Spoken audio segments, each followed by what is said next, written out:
ধন্যবাদ সবাইকে। আ আ লেখক হিসাবে বাংলা সাহিত্যের যে কয়জন লেখক আছেন, তার মধ্যে অন্যতম একজন লেখক হচ্ছেন আহম্মদ ছফা। আর এই আহম্মদ ছফার একটি আ বিখ্যাত উপন্যাস বিশ্ববিদ্যালয়ের উপাচার্যকে কেন্দ্রিক করে। উপন্যাসটির নাম হচ্ছে 'গাভী বৃত্তান্ত'।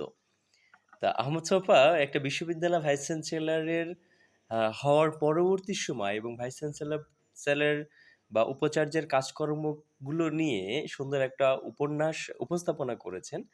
সেটাকে তিনি নাম দিয়েছেন 'গাভী বৃত্তান্ত'। একজন উপাচার্য মহোদয় তিনি কিভাবে বিশ্ববিদ্যালয় পরিচালনা বা বিশ্ববিদ্যালয় কার্যক্রমের সাথে সম্পৃক্ত থাকেন। আহমদ ছফা খুব সূক্ষ্মভাবে একটি উপন্যাস রচনা করেছেন।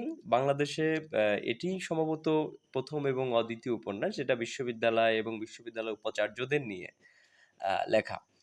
এই উপন্যাসটির নাম হচ্ছে 'গাভী বৃত্তান্ত'। বুঝতে পারতেছেন যে এখানে গাভী বৃত্তান্ত হলো যে এই 'গাভী বৃত্তান্ত' উপন্যাসের মধ্যে যে চরিত্রগুলো অন্যতম চরিত্র রয়েছে, এই চরিত্রের প্রধান ভূমিকা রয়েছে আবু জুনায়েদ নামে একজন আ বিশ্ববিদ্যালয়ের শিক্ষক, যিনি পরবর্তীতে বিশ্ববিদ্যালয়ের ভাইস চ্যান্সেলর হন এবং আ রয়েছেন তার স্ত্রী নুরুন নাহার বানু, যাকে বানু বলেই অনেকে চিনে থাকেন।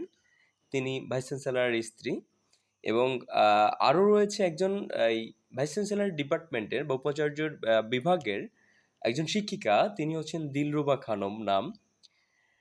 এছাড়াও আরো বেশ কয়েকটি চরিত্রর আ সম্মুখ চরিত্র সমন্বয় ঘটেছে এই উপন্যাসে। তার মধ্যে রয়েছে শেখ তাবারক, সংস্কৃতির প্রফেসর জহিরুল হক সহ আরো বেশ কিছু চরিত্র সমন্বয়ে গঠিত এই উপন্যাসটি।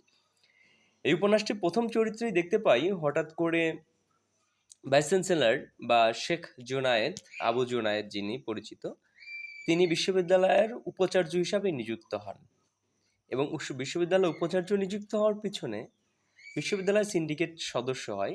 ২ টা সদস্য একটা হচ্ছে হলুদ দল আর একটা হচ্ছে ডোরাকাটা দল ছিল। তা গতবারেও হলুদ দল থেকে বা বেগুনি দল থেকে বিশ্ববিদ্যালয়ের ভাইস চ্যান্সেলর নিযুক্ত হন এবং তারা সাংগঠনিকভাবে অত্যন্ত শক্তিশালী ছিলেন। সেজন্য তারা ভাইস চ্যান্সেলর নিযুক্ত হয়েছিলেন। পরবর্তী এই ডোরাকাটা দলের তেমন যোগ্য ব্যক্তি ছিল না, যাকে সিন্ডিকেট থেকে তাদের দলীয় মনোনয়ন দিবে এবং পরবর্তীতে ভাইস চ্যান্সেলর হবে। এবং দেখা যায় যে গত বছরের তুলনায় এবারও ভাইস চ্যান্সেলর সেই বেগুনি দল থেকেই নির্বাচিত হয়ে আসতেছে এমন একটা সম্ভাবনা দেখা যায়। ঠিক তেমন সময় কেমিস্ট্রি ডিপার্টমেন্টের অবিবাহিত শিক্ষিকা দিলরুবা খানম, তিনি এই বিশ্ববিদ্যালয়ের কেমিস্ট্রি ডিপার্টমেন্টের শিক্ষক আবু জুনায়েদের নাম হিসাবে উপস্থাপনা করেন। বলে রাখি, এই আবু জুনায়েদের বিশ্ববিদ্যালয়ের শিক্ষক হওয়া সত্ত্বেও বিশ্ববিদ্যালয়ের মধ্যে তার কোনো বন্ধু নেই, তার কোনো আড্ডা নেই, তার কোনো ক্লাবে আড্ডা যাতায়াত নেই। তিনি একান্তই নিরীহ মানুষ এবং সিধে-সাদা স্বাভাবিকভাবে জীবনযাপন করতে তিনি অভ্যস্ত। তিনি কখনো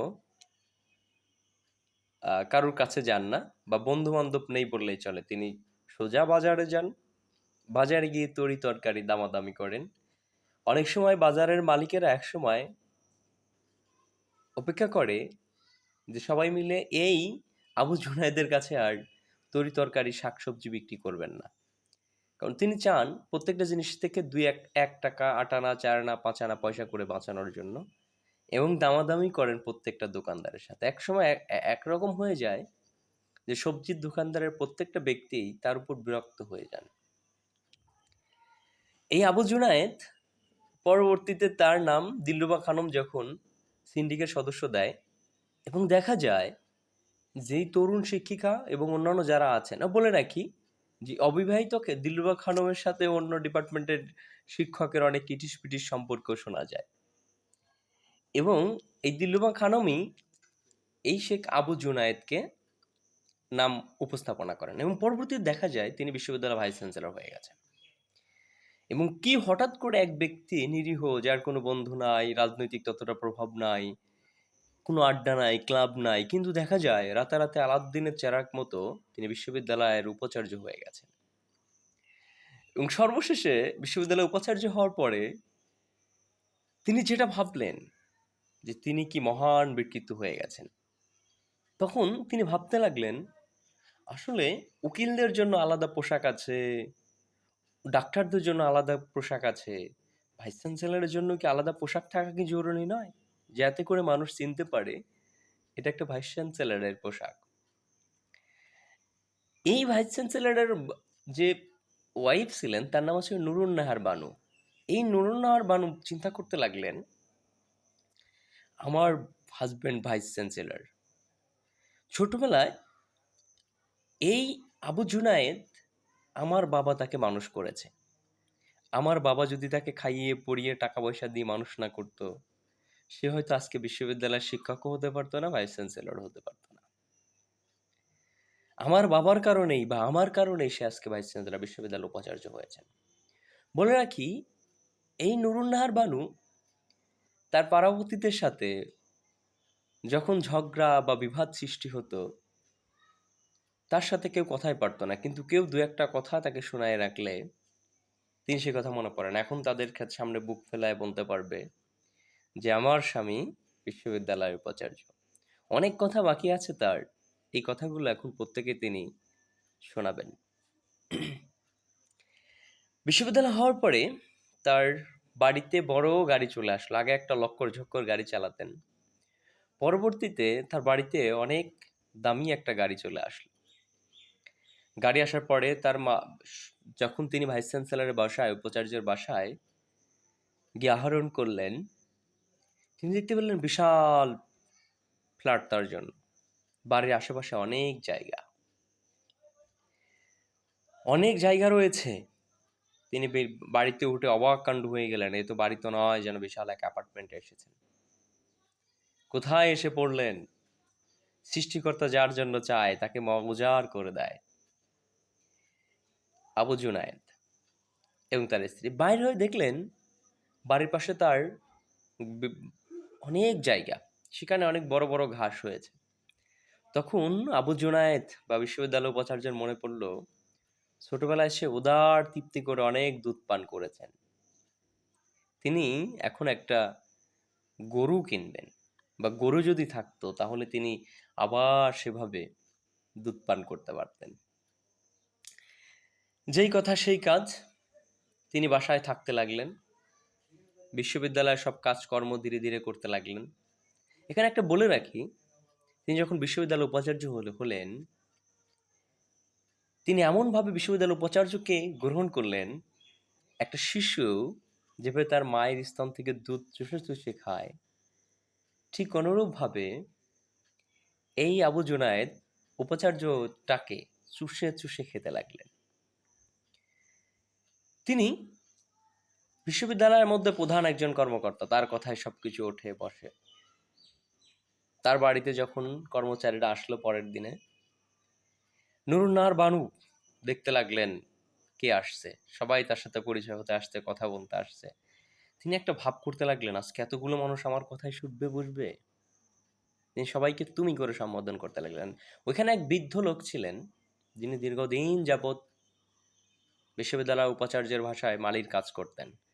তবুও তিনি তার কথা একটু মন খারাপ করলেন। তিনি যা অর্ডার করতে লাগলেন সবাই তাই করতে লাগলো। এই নুরুন নাহার বানু ভাবতে লাগলেন, আমি একটা রাজদরবারে বসে আছি, আমি একটা রাজার রানী হয়ে গেছি, আমি যা উপদেশ করি সবকিছুই তাই হতে থাকে। এই উপাচার্য তিনি নিয়মিত নামাজ না পড়লেও প্রতি শুক্রবারে তিনি মসজিদে যেতেন, মসজিদে গিয়ে নামাজ পড়তেন। মসজিদে যে মৌলানা সাহেব ছিল, এই মৌলানা সাহেব আসলেন। মৌলানা সাহেব এসে তার সাথে দেখতে পাইলেন এবং আবু জুনায়েদকে বলতে লাগলেন, স্যার, আমি তো ভেবেছিলাম অন্যান্য বিশ্ববিদ্যালয় উপাচার্যের মতো আপনি ইসলামিক বেদ্দিন, আপনার মধ্যে ইসলামী ধান গার্ম নাই, কিন্তু আপনি যে পাক্কা আল্লাহ লোক আমি তো তা জানি না। যাই হোক, আপনি ইসলাম বিশ্ববিদ্যালয়টাকে ইসলামটা রক্ষা করুন। এটা বলে পরবর্তীতে বললো, ঠিক আছে, আমি দেখে নেব। ভাইস চ্যান্সেলর যখন বাসায় আসলেন, ঠিক তখনই মৌলানা সাহেব তার কাছে বললেন যে দেখেন, বিশ্ববিদ্যালয়ের মেয়েদের হলগুলা থেকে তাদের ব্যবহার্য যে প্যাড ব্যবহার করে সেটা তারা রাস্তার পাশে বা পথের ধারে ফেলে রাখে, এবং এটা দেখতে খুব দৃষ্টিকটু। যারা ওখানে ফেলে রাখে তারা জাহান্নামী। আপনি এটা আইন করে দেন যাতে করে কেউ ওখানে আর প্যাড না ফেলে। মৌলানা সাহেব যেই বললেন সেই কাজ। ভাইস চ্যান্সেলর সাহেব ত্যাগ কর্ম লোকদের উপদেশ দিলেন, এখানে লিখে দিন এখানে যেন কেউ প্যাড না ফেলে, কারণ এখানে কেউ প্যাড ফেললে থেকে জাহান্নামে যেতে হবে। এরপরে কথা আসলো, হঠাৎ একদিন বানু বানু বানু বলতে বলতে ভাইস চ্যান্সেলর দপ্তরের মধ্যে প্রবেশ, ভাইস চ্যান্সেলরের বাসায় আসলেন শেখ তবারক সাহেব। বলে রাখি, এই তবারক সাহেব হচ্ছে বিশ্ববিদ্যালয়ের ঠিকাদার প্রতিষ্ঠানের প্রধান, তিনি ঠিকাদারি গ্রহণ করেন। নুরুন্নাহার বানু অনেকদিন বানু বানু শব্দটি শোনে না। তিনি জানেন এই নামে তার বাবা ডাকতেন। তিনি বের হয়ে দেখেন তার বাবার ছোটকালের বন্ধু, সে এখন বিশ্ববিদ্যালয়ে ঠিকাদারি করে। বলতে বলতে এই শেখ তবারক সাহেব, তিনি নুরহান বলেন, মা বানু তুমি কেমন আছো? কতদিন তোমাকে দেখা হয় না, তোমার বাবা বাঁচে থাকতে তোমার সাথে দেখা হয়েছে, পরবর্তীতে আর দেখা হয়নি। নুরুন্নাহার বানু তো আগে আপ্লুপ্ত হয়ে গেছেন। তিনি পরিশেষে গল্প স্বল্প বলার পর অনেকদিন পর বাবার বন্ধুকে পেয়ে তিনি অত্যন্ত আনন্দিত হয়েছেন। পরিশেষে এই শেখ তবারক সাহেবের বাড়িতে আকিকার অনুষ্ঠানের জন্য তাকে দাওয়াত করে। দাওয়াত করলে পরে তিনি চলে যান। পরবর্তীতে ভাইস চ্যান্সেলর শেখ আবু জুনায়েদ তিনি ভাবতে থাকেন, একজন বিশ্ববিদ্যালয় উপাচার্য কি কারো বাড়িতে আকিকা খেতে যাবে? কি ভাববে বিশ্ববিদ্যালয়ের মানুষ, বিশ্ববিদ্যালয়ের শিক্ষার্থী, বিশ্ববিদ্যালয়ের শিক্ষক, কর্মকর্তা কর্মচারীরা? তারপরেও তিনি পরের দিনে রওনা করলেন। যেতে যেতে দেখলেন তিনি যখন সংসদ ভবন পার হন, সংসদ ভবন পার হয়ে পাশে বস্তি, বস্তির পাশ দিয়ে একটা গলি দিয়ে তিনি ভাবলেন যে শেখ তবারক সাহেব এখানে বসবাস করেন। হোমা না, বলে রাখি এখানে তার জামাতা আসে, শেখ তবারক সাহেবের জামাতা আসে বিশাল একটা গাড়ি নিয়ে তাকে। এই জামাতা অনেক বড়, কোটি কোটি টাকার মালিক। এটা শুনে শেখ তবারক সাহেবের এটা শুনে নুরুন্নাহার বাবু চমকে ওঠেন। তার বিশ্ববিদ্যালয়ের স্বামী উপাচার্য, সবচেয়ে বড়, তারপরও তার এত টাকা পয়সা নাই, এত অ্যাপার্টমেন্ট নাই, এত ফিল্ম বিল্ডিং নাই, কিন্তু একজন ঠিকাদারের এত টাকা পয়সা। তিনি অবাক হয়ে ভাবলেন যে, অবাক হয়ে গেলেন। পরবর্তীতে যখন চিবাইদ একটি বস্তির মধ্য দিয়ে তিনি কি করলেন, সেই শেখ তবারক সাহেবের বাসায় গেলেন। বাসায় যা দেখি, ও মা, কি বিশাল অ্যাপার্টমেন্ট বিল্ডিং, বাড়িতে বসে আছেন, কত বড় বিল্ডিং তার জন্য। তিনি অবাক হয়ে চমকে গেলেন এবং ভিতরে যা কথাবার্তা বলতে লাগলেন। তারপরে শেখ তবারক সাহেব বলল, মা বানু তুমি উপরে যাও, আমি জামাই বাবাকে নিয়ে একটু হেঁটে আসি। পাশের অ্যাপার্টমেন্টে বা পাশের রুমে গিয়ে দেখলেন, তুমি সেখানে যা দেখলেন, ও মা, এ তো শিক্ষামন্ত্রী, যে শিক্ষামন্ত্রী কয়েকদিন আমাকে আমাকে আগে বলেছে যে আপনার বিশ্ববিদ্যালয় থেকে ইসলাম ধ্বংস হয়ে যাচ্ছে, আপনি ইসলামের রক্ষার্থে কিছু করুন। তার হাতে মদের মতন দেখি, তিনি মদ খাচ্ছেন। আমি খুব লজ্জা শরম পেয়ে গেলাম। শেখ তবারক সাহেব আমাকে মদের গ্লাস আগিয়ে দিলেন। আমি বললাম, না না, আমি এগুলা খাই নাই। যেহেতু কোনো সময় সে আড্ডা ক্লাবে যায় নাই, বিশ্ববিদ্যালয় উপাচার্য কখনো সেটা খান নাই বা খাবেন না। যদিও শর্তেও তিনি এটা পান করলেন না। অনেকেই ছিল সেখানে, শিক্ষামন্ত্রী, কর্মচারী, সচিব, আমলা, বড় বড় ঠিকাদার এবং বিশ্ববিদ্যালয়ের দুজন ছাত্র নেতাকেও দেখা গেল যারা বিশ্ববিদ্যালয়ে হুটাপাটা করে বেড়ান। শেখ তবারক সাহেব বললেন যে এই দুজন ছাত্র নেতাকে তিনি প্রতি মাসে 5,000 করে টাকা দেন এবং খরচ দেন যাতে করে উঠাপাটা না করে, তার কথা মতো চলে। সেই কথা শেষ তিনি এটা দেখে। এদিকে নুরুন্নাহার বানু যখন উপরে যান, শেখ তবারক সাহেবের বাড়িতে লক্ষ লক্ষ টাকার গয়না, সোনা, দানি, আসবাবপত্র দেখে তিনি অবাক হয়ে যান। তার বিশ্ববিদ্যালয়ের স্বামী উপাচার্য হয়ে তাকে এত কিছু দিতে পারেন না। তিনি আফসোস করে বলেন, আমার স্বামী বিশ্ববিদ্যালয়ের উপাচার্য হয়ে এত কিছু করতে পারেন না। তার সেখানে বেনারসি একটা শাড়ি পছন্দ এবং বিভিন্ন জিনিস পছন্দ হয়, সেগুলো তাকে গিফট করে সে নিয়ে আসে। মনে রাখি, বিশ্ববিদ্যালয় উপাচার্য হওয়ার পর থেকে অন্যায়, অবিচার, গন্ডগোল বিভিন্ন লেগেই থাকে।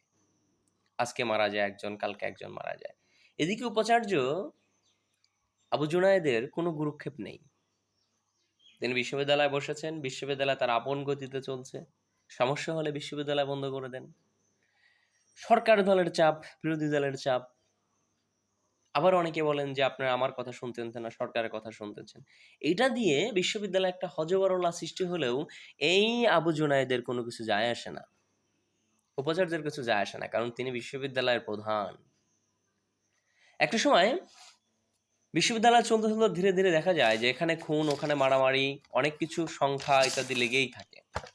উপাচার্য তৈরিই হয়ে যায়। এভাবেই চলতে থাকে। কারণ তার কোনো ভ্রূক্ষেপ নাই। বিশ্ববিদ্যালয় সবকিছু নিজের আপন গতিতে চলে যাচ্ছে। হঠাৎ এই একদিনে তার মনে হয়েছিল এই শেখ তবারক সাহেব তিনি আবার বাড়িতে আসেন। বাড়িতে আসার পরে গল্পে, গল্পে তার সাথে বলা হয়, "আপনার বাড়িতে অনেক জায়গা আছে। যদি একটা গরু থাকতো তাহলে হয়তো খুব ভালো হতো।" এটা শুনে যেই শোনা সেই কাজ। শেখ তবারক সাহেব ঠিকাদার, তিনি বললেন, "আচ্ছা ঠিক আছে। আগামী বৃহস্পতিবার রাত ৮টার পরে আমি আপনার বাসায় গরু পাঠিয়ে দিব। সাভার থেকে, এগ্রো ফার্ম থেকে ভালো উন্নত জাতের গরু নিয়ে আসবো।" এটা শোনার পরে এই উপাচার্য সাহেবের এই মনে থেকে আসা ছোটবেলায় সে গরুর দুধ পান করেছে অনায়াসে। এই দুধ পান করে, করে তিনি বড় হয়েছেন এবং তার অনেক দিনে আসা তার একটা গরু থাকবে। তিনি উদার তৃপ্তি করে দুধ পান করবেন। যেই কথা সেই কাজ। উদগ্রীব হয়ে উপাচার্যের বউ এবং তার কন্যা বসে আছেন। বৃহস্পতিবার রাত ৮টা, ৮টা ১০ মিনিট বাকি আছে, তখনও বসে আছে, গরু কে আসবে? উপাচার্যের মেয়ে বলতেছে, বাবা গরু কে আসবে? তার বলতেছে, গরু কে আসবে? হঠাৎ দেখা গেল, মনে হয় আজ আর আসবে না। হঠাৎ দেখা গেল ৮টার পরে গাড়ি এসে বলছে যে আপনার বাসায় একটা গরু আসছে। তিনি তাড়াহুড়া করে সব নেমে চলে গেলেন গেটে। যে এক গরু দেখার জন্য হুমড়ি খেয়ে পড়লেন। তার মেয়ে বলতেছে যে বাবা এই জাতের গরু বাংলাদেশে আর দ্বিতীয়টি নেই, একটাই মাত্র গরু। এই জাতের গরু একটাই এসেছে বাংলাদেশে, অন্য কোনো গরু নেই। আর একটা কথা বলে রাখি, এখানে শেখ তবারক সাহেব এসে একটা গোয়ালঘর বানানোর কথা বলেছিলেন। যে গোয়ালঘর বানানোর জন্য তিনি লোক পাঠিয়ে দিয়েছিলেন এবং কর্মচারীদের, তারা অত্যন্ত সুন্দর করে বাড়ির পাশে একটা গোয়ালঘর তৈরি করে দিয়ে গেছিলেন। তা গরু যখন আসে তখন গরু রাখার জন্য বাইরে যখন নিয়ে আসে তখন গরু রাখতে হবে, দেখা যায় হঠাৎ করে গোয়ালঘরে বাতি নেই। তা গোয়ালঘরে বাতি না থাকলে তখন উপাচার্য সাহেব শেখ তবারক সাহেব তো এটা ভুল করেছেন। গোয়ালঘরে বাতি নেই কেন? গোয়ালঘরে বাতি নেই, তাহলে একটা ভুল করেছেন। কি করা যায়? এত উন্নত জাতের গরুকে অন্ধকারে রাখা যাবে নাকি? আমার বিল্ডিং এ আজকে রাখি, বিল্ডিং এর মধ্যে রাখি। না, অনেকে বলে না রাখা যাবে না। আবার একজন বলে না মশারি ছাড়া তো রাখা যাবে না, মশা কামড়াবে, এই জাতের গরু মশা কামড়ালে নষ্ট হয়ে যাবে, সমস্যা হবে। বাড়ির কর্মচারী যে ছিল তাকে ডেকে, "এই মশারি নিয়ে আসো।" সে মশারি নিয়ে আসে, কয় না স্যার মশারি নিয়ে আসে, ছোট মশারি হয় না। কি করা যায়? তার বিল্ডিং এ আজকে রাতের মধ্যে বেঁধে রাখা অন্ধকারে। ঠিক আছে। তার বিল্ডিং এর মধ্যে এই গরুটা সারা রাত যাপন করে। পরবর্তী দিনে শেখ তবারক সাহেব আসার পরে মশারি সবকিছু আনে, গরু গোহালে ঢোকায়। এইখানে একটা কথা বলে রাখি, যে গরুটা যে যাচ্ছিল, গরুটার যে উলান ছিল, স্থান ছিল, ছোটবেলায় এই স্থানটা দেখে শেখ তবারক সাহেবের অনেক ইচ্ছা ছিল সেই স্থানে হাত দিতে, কিন্তু লজ্জা শরমের ভয় সে দিতে পারে নাই। পরবর্তীতে দেখা যায় যে শেখ জুবায়ের সাহেব বিশ্ববিদ্যালয়ের কর্মকর্তা কর্মচারীরা তার কথা না শুনলেও তিনি প্রতিদিন সকালে একবার বিকেলে একবার এই গোয়ালঘরে আসতে থাকেন এবং গরুকে দেখতে থাকেন। গরুর জন্য খাবার এটা সেটা সবকিছু ওই লোক আছে তারা করে যান, দেখতে থাকেন এবং গরুর সাথে অনেক সময় তিনি অতিবাহিত করেন, সকালে বিকেলে দুপুরে। এমন একটা দেখা যায় যে বিশ্ববিদ্যালয়ের যে কাজ আছে বাদবাকি সময় তিনি গরুর পাশেই কাটিয়ে দেন।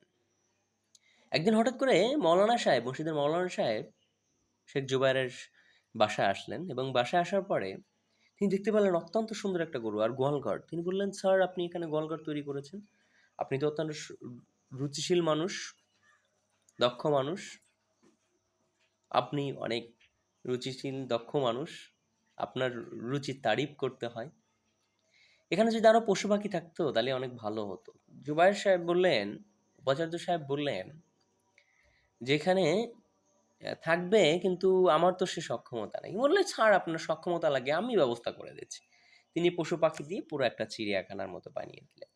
এদিকে বিশ্ববিদ্যালয়ের রব উঠে গেছে। বিশ্ববিদ্যালয় উপাচার্য ভবনের মধ্যে একটা নতুন চিড়িয়াখানা আবিষ্কার হয়েছে এবং নতুন জাতের গরু এসেছে, যে গরু বাংলাদেশে মাত্র একটাই। এই কথা শুনে বিশ্ববিদ্যালয়ের সবার একটা গরুর প্রতি কৌতূহল জন্মে গেল। এদিকে যে দিলরুবা খানম ছিলেন, সেই দিলরুবা খানম একটা অপদার্থ উপাচার্য হিসাবে তিনি সম্বোধন করতে থাকেন এবং তার কাজকর্ম দেখে বলতে থাকেন, এ ধরনের বিশ্ববিদ্যালয় আমাদের, এবং তার বদনাম করে বেড়ান দিলরুবা খানম। অথবা এই দিলরুবা খানমই কিন্তু তাকে নিয়োগ দেওয়ার জন্য একাধিকবার তিনি কথা বলেছিলেন। যে কথা সেই কাজ। একদিন হঠাৎ সন্ধ্যাবেলায় বসে আছেন এবং অন্যান্য প্রফেসরদের মধ্যে একটা কথা রব চড়ে গেল এবং বিশ্ববিদ্যালয়ের অনেক প্রফেসর সেখানে আসতে লাগলেন। ধীরে ধীরে দেখা গেল তিনি বিশ্ববিদ্যালয়ের প্রশাসনিক যে কাজকর্মের পাশাপাশি তিনি তার গোয়াল ঘরে বেশি সময় কাটাতে লাগলেন। এবং অনেক শিক্ষকদের মধ্যে রব উঠে গেল যে বিশ্ববিদ্যালয়ের উপাচার্য ভবনে একটা গরুর খামার, অত্যাধিক জাতের গরু এবং চিড়িয়াখানা এসে হয়েছে। সবার কৌতূহল যেন এটাই।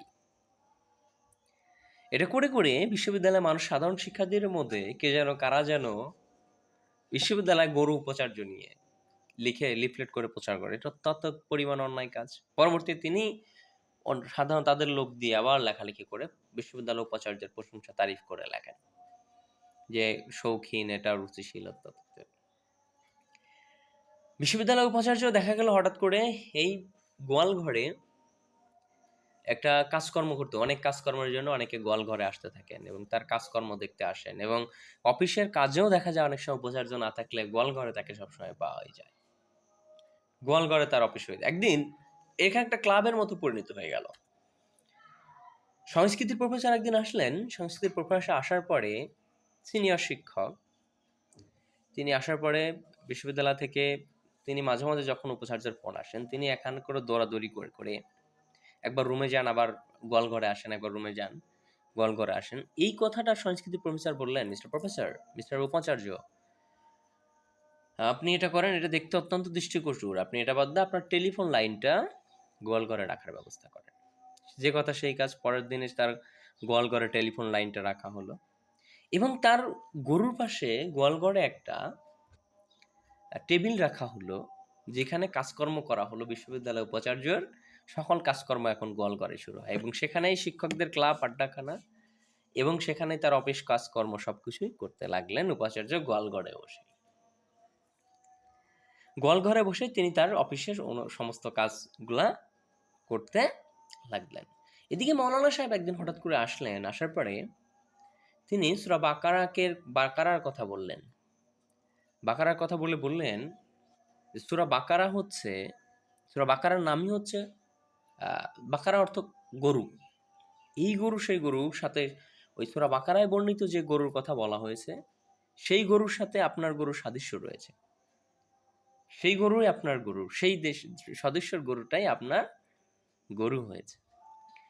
এদিকে আবার হিন্দু সংস্কৃতির প্রফেসর যখন আসেন, সংস্কৃতির প্রফেসর এসে তিনি তাকে গোমাতা যে তাদের রক্ষাকর্তা সেই কথা তিনি তাদেরকে বলতে লাগেন এবং তারা বলতে লাগেন এই গোমাতার সাথে তুলনা করেন এবং তার দেবতার সাথে তুলনা করেন। এদিকে বলে রাখি যে এই নুরুন্নাহান বানু উপাচার্যের স্ত্রী, তিনি ধীরে ধীরে বুঝতে লাগলেন যে গরুটা তার সতীন হয়ে গেছে।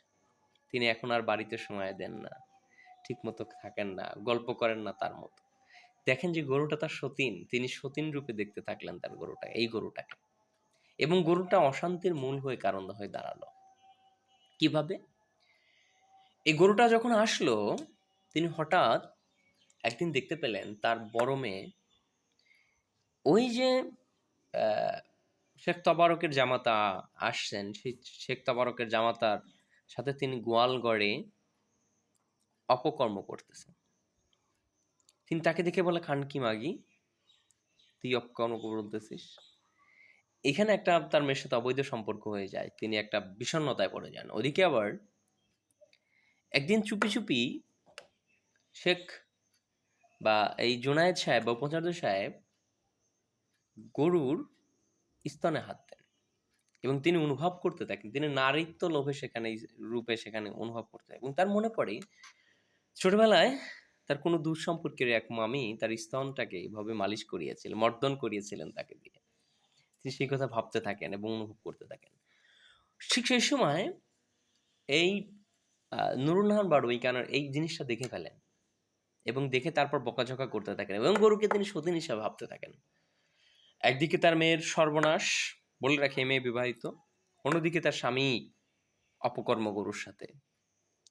এই দুইটা মিলে তাকে সতীন রূপে আবির্ভূত হলো। গরুই যত নষ্টের মূল হতে লাগলো। তার দিনে দিনে তার উপর যত অশান্তি সংস্কৃতি সবকিছু সৃষ্টি হতে লাগলো। এই দিলরুবা খানম যখন এখন এমন একটা সময় হয়ে গেল যে বিশ্ববিদ্যালয়ের সবাই বুঝতে পারলেন এবং তার কোনো কথা কোনো গুরুত্ব বা তার কোনো মিটিংয়ে তার উপাচার্যের কোনো গুরুত্ব দেওয়া হতো না। তিনি একটা ব্যক্তিত্ব লেস হিসাবে আবির্ভূত হলেন। অনেকেই বলতে থাকতো তিনি উপাচার্য না গো উপাচার্য। বিভিন্ন পত্রপত্রিকায় নিউজ হতে থাকলো উপাচার্য না গো উপাচার্য। তিনি উপাচার্য না গো উপাচার্য হেডলাইনে নিউজ হতে থাকলেন। একদিনে দেখা গেল যে বিশ্ববিদ্যালয়ের মধ্যে একটা ছেলে একটা মেয়ের হাত ধরে বসে আছে কৃষ্ণচূড়ায়। সেখানে একটা ছেলে তাকে গরু হিসাবে, গরুর পাখনা গজাইছে বা গরুর মতো অবস্থা দেখে বলেছিল। তাই এই কথার জন্য দুই পক্ষে মারামারি হয় এবং ব্যাপক কাটাকাটি হয়, বেশ কয়েকজন আহত হন। কিন্তু বিশ্ববিদ্যালয় উপাচার্যর কোনো গুরুক্ষেপ নেই। পরিশেষে এই বিশ্ববিদ্যালয় উপাচার্য থাকাকালীনে তার কাছে একটা লেটার আসে। তিনি হচ্ছে ৫১টা বিশ্ববিদ্যালয়ে, ইউরোপের ৫১টা বিশ্ববিদ্যালয়ে তিনি বক্তৃতা হিসেবে নির্বাচিত হয়েছেন। শিক্ষামন্ত্রী থেকে তার লেটার আসছে এবং তিনি সেখানে বক্তৃতা করবেন। সে বক্তৃতায় প্রায় তার ৮০ লক্ষ টাকা আয় হবে। তিনি এই কথাটা তার ওয়াইফ দিলরুবা খানম বসে আছে, তার ওয়াইফ নুরুন্নাহান বারু বসে আছে, শুয়ে আছে, তার পাশে গিয়ে বললেন, জানো আমার লেটার আসছে, আমি ৫১টা বিশ্ববিদ্যালয়ে কথা বলবো, সেখানে প্রায় আমি ৮১ লক্ষ টাকা পেয়ে যাব। উপন্যাসটা এখানেই শেষ হয়। আহমদ ছফার লেখা গাভী বৃত্তান্ত। ধন্যবাদ সবাইকে, ধন্যবাদ, ভালো থাকবেন, আল্লাহ হাফিজ। গাভী বৃত্তান্ত আহমদ ছফা বিশ্ববিদ্যালয় কেন্দ্রিক লেখা। ধন্যবাদ।